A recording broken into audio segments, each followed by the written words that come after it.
All right, so you just remove this 10mm bolt off the bottom, and hopefully my little fluorescent light up here is not messing with my video too much. Now I'm going to take out the main jet. Let's take a look at that, why we have it apart.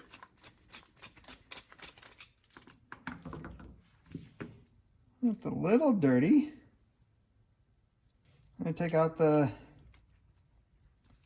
piece that holds the float on. Next, we take out the idle screw. And we pop this piece out. And that is it to these carburetors. That's all you can take apart. So now what I'm going to do is look through all these little holes and see if they're clogged up. So I have a fluorescent light up here that I use, and I look through it and see if anything's clogged.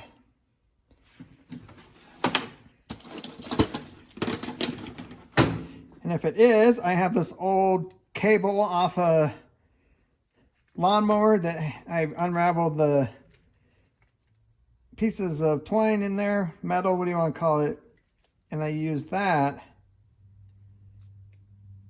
to push through each one of these little holes.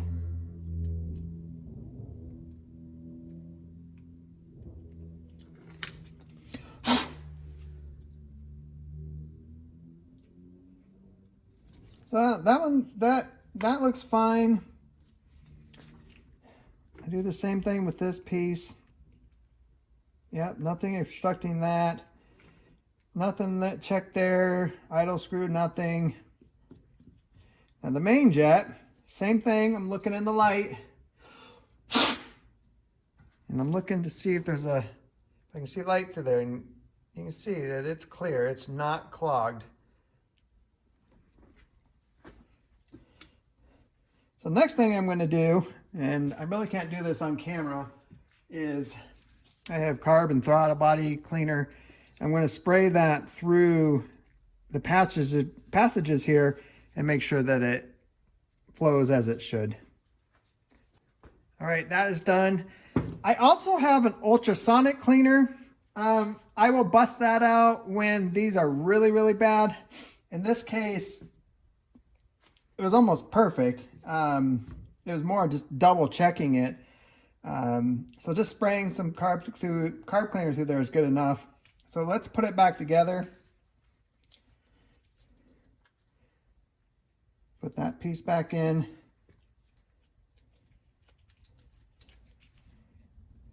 Put your idle screw back in. How much do you turn it in? I usually turn it so it looks like this.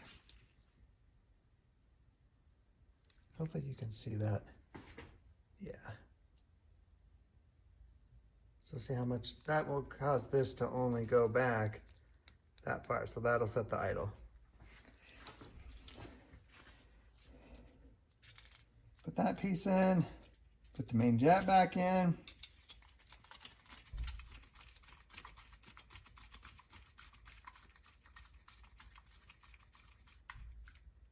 Just snug that, don't over tighten it.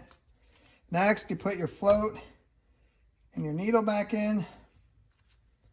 Then put this little bar in that holds it in place.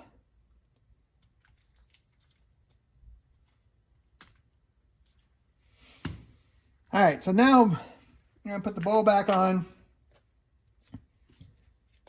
and then tighten your 10mm bolt.